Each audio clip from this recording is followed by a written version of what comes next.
এই সূরাটা পড়লে মনে হবে আপনি এখানে বসেই কিয়ামতটা সচক্ষে লাইভ দেখতেছেন।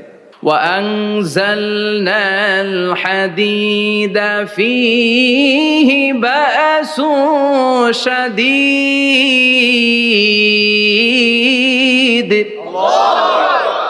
আমি পৃথিবীর মধ্যে লোহা নাজিল করেছি, লোহার ভেতরে আছে ভয়ঙ্কর ধরনের শক্তি। মানাফিউল লিন্নাস, মানুষের জন্য উপকার আছে না নাই?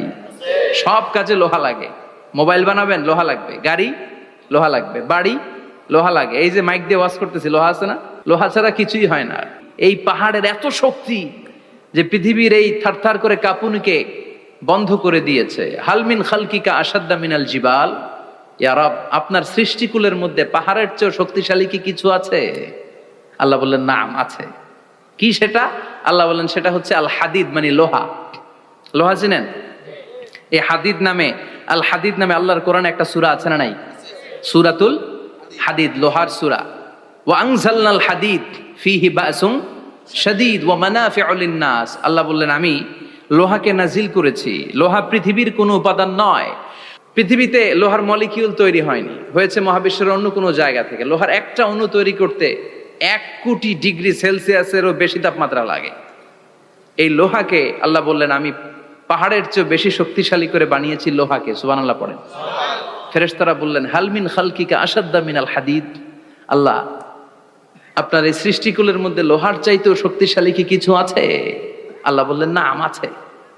ফেরেশতারা বললেন মা হিয়া। আল্লাহ বললেন সেটা হচ্ছে আন্নার, আগুন। আগুন লোহাকেও গলিয়ে দেয়। সুবহানাল্লাহ পড়েন। ফেরেশতারা বললেন হালমিন খালকিকা আসাদ্দা মিনান নার। আল্লাহ, আপনার এই সৃষ্টিকুলের মধ্যে আগুনের চাইতেও কি শক্তিশালী কিছু আছে? আল্লাহ বললেন আছে। কি সেটা? আলমা, পানি। পানি মারলে আগুন। সুবহানাল্লাহ পড়েন। ফেরেশতারা বললেন ইয়া রব, হালমিন খালকিকা আসাদ্দা মিনাল মা, আপনার এই সৃষ্টিকুলের মধ্যে পানির চাইতেও শক্তিশালী কি কিছু আছে? আল্লাহ বললেন নাম আছে। সেটা কি? আর রিহ। আর রিহ মানে বাতাস।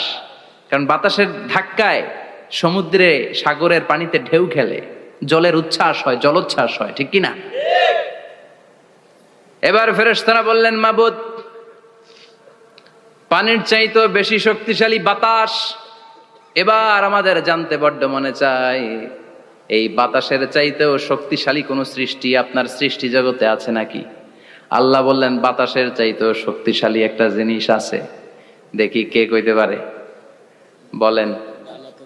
সুবহানাল্লাহ। আল্লাহ বললেন বাতাসের চাইতেও শক্তিশালী হলো আশরাফুল মাখলুকাত, মানুষ। কিয়ামতটা যেদিন হবে, ওই দিন গোটা বিশ্বব্যাপী আমাদের পরিস্থিতি কি হবে এটার একটা নকশা আল্লাহ নিজে এই সূরার নকশা এঁকে দিয়েছে। কিয়ামতের প্রামাণ্য ধারা বর্ণনা আল্লাহ নিজে দিয়েছে। এই সূরাটা পড়লে মনে হবে আপনি এখানে বসেই কিয়ামতটা সচক্ষে লাইভ দেখতেছেন। সুবহানাল্লাহ পড়বেন না? সূরাটার নাম হচ্ছে আল কারিয়া। কি নাম? আল কারিয়া। সবাই বলেন কি নাম? আল কারিয়া। আল কারিয়া মানে হচ্ছে বিকট আওয়াজ, ভয়ঙ্কর আওয়াজ, জাইগান্টিক সাউন্ড, বোম্বাস্টিং মার্কা সাউন্ড। যেই সাউন্ড, যে আওয়াজ, যে বিকট শব্দ পৃথিবীর কোনো মানুষ শুনে নাই। The trumpet, the siren, the whistle, বিশাল এক হুইসেল বাজানো হবে। ওই হুইসেল বা সাইরেন বাজানোর ফলে বিকট একটা শব্দে গোটা বিশ্ব ভেঙে খান খান হয়ে যাবে। এটার নামই হচ্ছে আল কারিয়া। চিল্লায় এখন সুবহানাল্লাহ। ওই হুইসেল দেওয়ার জন্য, ওই সাইরেন বাজানোর জন্য, ওই সুরের ভেতরে, সিঙ্গার ভেতরে ফুৎকার দেওয়ার জন্য রব্বুল আলামিন স্পেশাল একটা ফেরেশতা বানিয়েছেন। তার নাম হলো ইসরাফিল আলাইহিস সালাম। কি নাম? ইসরাফিল আলাইহিস সালাম। সাইরেনের ভেতরে 3টা ফুৎকার দেওয়ার জন্য তৈরি করেছেন। তার ডিউটি হচ্ছে তার গোটা জীবন জুড়ে সে হুইসেলের ভেতরে 3টা ফু দিবে। এটার বাংলায় বলে সিঙ্গা। বাংলায় কি বলে? সিঙ্গায় ফু দিবে কয়টা? চিল্লায় বলেন। এই ফেরেশতার পা দুটো হচ্ছে জমিনে, এই ফেরেশতার মাথা হচ্ছে আকাশেরও অনেক উপরে। সৃষ্টির পর থেকে এই ফেরেশতা ওই সিঙ্গাটা, ওই বাঁশিটা তার 2 ঠোঁটের মাঝখানে লাগিয়ে আল্লাহর আরশের দিকে তাকিয়ে আছে, and just waiting for the green signal. আল্লাহর পক্ষ থেকে সিগন্যাল আসার অপেক্ষায় আছে যে আল্লাহ কখন বলবে যে ফু দে। সুবহানাল্লাহ। 3টা ফু দেওয়ার জন্য রব্বুল আলামিন একটা ফেরেশতা বানালেন।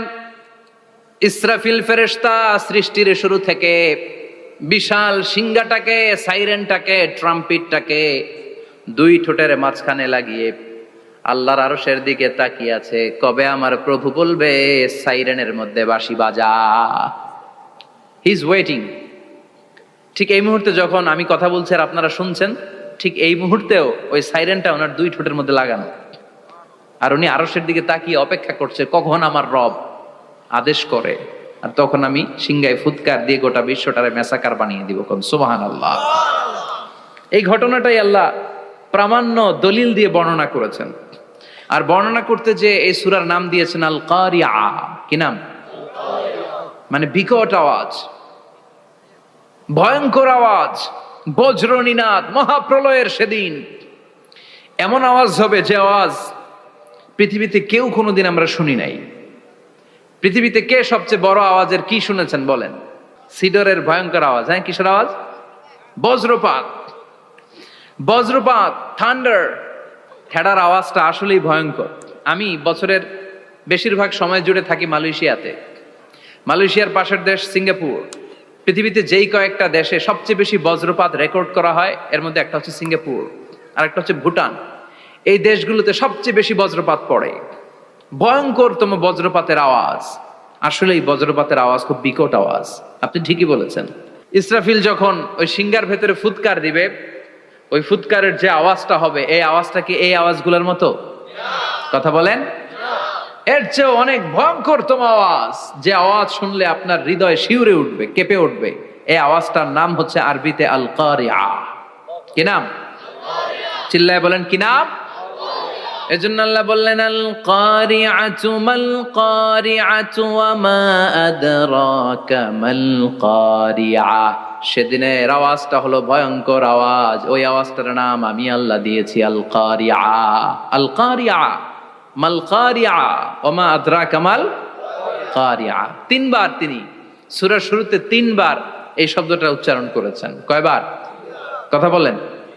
তিনবার। যে কোনো জিনিস তিনবার যখন আমরা বলি, গুরুত্ব বোঝানোর জন্য বলি, বলি না?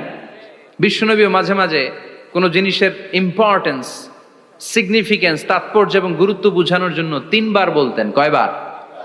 একবার বিশ্বনবী তাকওয়া নিয়ে ওয়াজ করতেছিলেন আর বলছিলেন আত-তাকওয়া হা হুনা, আত-তাকওয়া হা হুনা, আত-তাকওয়া হা হুনা, ওয়া ইউশিরু ইলা সাদরিহি সালাসা মাররাত। তাকওয়া এখানে, তাকওয়া এখানে, তাকওয়া এখানে বলে বিশ্বনবী ওনার হৃদয়ের দিকে, কলবের দিকে তিনবার ইঙ্গিত করেছেন। কয়বার? তাকওয়া মানে কার ভয়? আল্লাহর ভয়। আল্লাহর ভয় নিয়ে যখন ওয়াজ করছিলেন বিশ্বনবী বলছেন তাকওয়াটা এখানে, এখানে, এখানে। তেমনি মক্কাবাসীদের কাছে যখন সূরাতুল কারিআ নাজিল হয়েছে, মক্কার কাফির মুশরিকদের দৃষ্টি আকর্ষণের জন্য আল্লাহ তাআলা এই সূরার শুরুতে আল কারিয়া শব্দটা একবার নয়, দুইবার নয়, তিনবার উল্লেখ করেছেন। পড়েন সুবহানাল্লাহ। আল্লাহ বললেন আল কারিআতু মাল কারিআতু ওয়া মা আদরাকা মাল কারিআ ইয়াউমা ইয়াকুনুন নাসু কাল ফারাশিল মাবথুস ওয়া তাকুনুল জিবালু কাল ইহনিল মানফুশ। সুবহানাল্লাহ পড়েন। আল্লাহ বললেন বিকট একটা আওয়াজ হবে। তিনটা আওয়াজ করার জন্য, তিনটা হুইসেল বাজানোর জন্য ইসরাফিলকে আমি বানালাম। প্রথম সিংহার ফুৎকার যখন ইসরাফিল ফেরেশতা হুইসেলের মধ্যে দিয়ে দিবে, তখন যেই ভয়ঙ্কর শব্দটা হবে, ওই শব্দটার নাম হলো আল কারিআ। কি নাম? আল কারিআ। ওটা দেওয়ার সাথে সাথে পুরো পৃথিবীটা লন্ডভন্ড হয়ে যাবে। এখন আমরা যেরকম আরামসে বসে আছি, ওই সময় পৃথিবীর অবস্থা এরকম থাকবে। আল্লাহ বললেন ইয়াউমা ইয়াকুনুন নাসু কাল ফারাশিল মাবথুস ওয়া তাকুনুল জিবালু কাল ইহনিল মানফুশ। সেদিন মানুষগুলো বিক্ষিপ্ত পতঙ্গের মতো নিক্ষিপ্ত হবে। পাহাড়গুলো ভেঙে খান খান হয়ে যাবে। তুলার মতো পাহাড় ধ্বনিত হতে থাকবে, তুলার মতো। সুবহানাল্লাহ পড়ে। মানুষগুলো ছিটকে পড়বে। এই পৃথিবীর মাধ্যাকর্ষণ শক্তি থাকার কারণে আমরা ছিটকে পড়ি না। এই যে বসে আছি, সবকিছু পৃথিবীর মধ্যে লেগে আছে। এটার কারণ দ্য গ্রাভিটেশনাল ল, গ্রাভিটেশনাল পাওয়ার। এটা পৃথিবীর সবকিছু তার কেন্দ্রের দিকে টেনে রাখে। কিন্তু কিয়ামতের দিন আল্লাহ পৃথিবীটারে ধরে যখন একটা ঝাঁকুনি দিবেন, একটা কাঁপুনি দিবেন, একটা ভাইব্রেশন দিবেন, একটা আর্থকোয়াক, একটা ভূমিকম্প দিবেন, মুহূর্তের মধ্যেই পুরো পৃথিবীর সবকিছু ছিটকে পড়ে যাবে। চিল্লায় পড়েন আল্লাহু আকবার। মানুষগুলো পৃথিবীতে বসে থাকতে পারবে না, দাঁড়িয়ে থাকতে পারবে না, ডানে বায়ে সামনে পিছনে কে কোথায় ছিটকে পড়বে কোনো ইয়ত্তা থাকবে না। কাল ফারাশিল মাবসুস, মানুষগুলো বিক্ষিপ্ত পতঙ্গের মতো